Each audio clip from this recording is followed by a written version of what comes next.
আমরা আসলে প্রতিটা কাউন্টার ঘুরে দেখতে পেলাম যে অন্যান্য রুটের মতো কিন্তু আসলে এখানে কারোই রেট চার্ট দেওয়া নাই।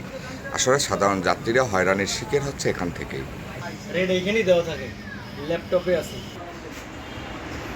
আসলে সাধারণ যাত্রীরা কি অনলাইনের টিকিট সম্পর্কে বুঝে? তারা কম্পিউটার দেখতে পারে না, কিন্তু আমরা জালকাঠি কাউন্টারগুলো ঘুরে যখন দেখতে চাই বা দেখার চেষ্টা করি, কোনো কাউন্টারেই কিন্তু আমরা রেট চার্ট পাচ্ছি না। তবে সাধারণ যাত্রীদের দাবি হচ্ছে রেট চার্ট না থাকার কারণে জালকাঠি ঢাকা 700 টাকার ভাড়া গুনতে হচ্ছে 1050 অথবা 1100 টাকা পর্যন্ত।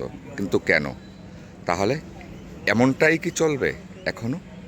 আমরা যে টিকিটগুলো দেখতে পাচ্ছি তারিখ এবং সময় ঠিক রয়েছে, কিন্তু এখানে ভাড়ার পরিমাণটা লেখা নেই। তবে এখানে যখন যাত্রীদের কাছে জিজ্ঞেস করা হয়, তারা অনেকেই বলছে এই রুটে আমরা এর আগে এই গাড়িতে কখনো আসেনি। কিন্তু অভিযোগ রয়েছে 600 টাকার ভাড়া 1100 থেকে 1200 টাকা বিক্রি হচ্ছে, কিন্তু যখন যাত্রীদের কাছে জিজ্ঞেস করা হয় তারা বলে 600 টাকা ভাড়া নিচ্ছে। তো অনুসন্ধান করে লাভ নেই, আসলে যাত্রীরা যখন স্বীকার পাচ্ছে না। যখন আরেকজন যাত্রীর টিকিটটি দেখা হয়, সেটিতে যাত্রী বলেছে 600 টাকা, কিন্তু টিকিটটি অনুসন্ধান করে দেখা গেল 700 টাকা করে ভাড়া নিচ্ছে। যখন ইসলাম পরিবহনের গাড়িটির ভিতরে উঠে যাত্রীদের কাছে জিজ্ঞেস করা হয়, তারা বলে 600 টাকা থেকে 700 টাকা ভাড়া নিচ্ছে। তবে এর সত্যতাও মিলে টিকিট দেখে। আরেকজন যাত্রীর টিকিটটি দেখা হয়, সেটিতে 1000 টাকার নিচে টিকিট মিলছে না জালকাঠি থেকে ঢাকার রুটে।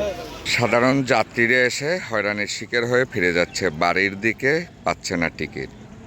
যেখানে জালকাঠি কাউন্টার থেকে ঢাকায় ভাড়া ছিল 600 টাকা থেকে 650 অথবা 700, সেখানে বর্তমান একটি টিকিট যেন সোনার হরিণ, সেটি বিক্রি হচ্ছে 1000 টাকা, 1050, 1100 থেকে 1200। এমনটাই অভিযোগ রয়েছে এখানের যাত্রীদের। তবে কাউন্টার কর্তৃপক্ষের সামনে কথা বলতে গেলে তারা সবাই নারাজ।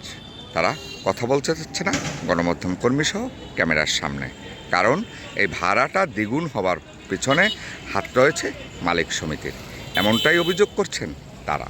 আসলে এর সত্যতা কোথায় এবং কতটুকু, এ বিষয়ে প্রশাসনের হস্তক্ষেপ কামনা করছে। তাই তো 4 তারিখ, 5 তারিখ এবং 6 তারিখের গাড়ির যাত্রীদের কাছে জিজ্ঞেস করে মিলবে আসল তথ্য।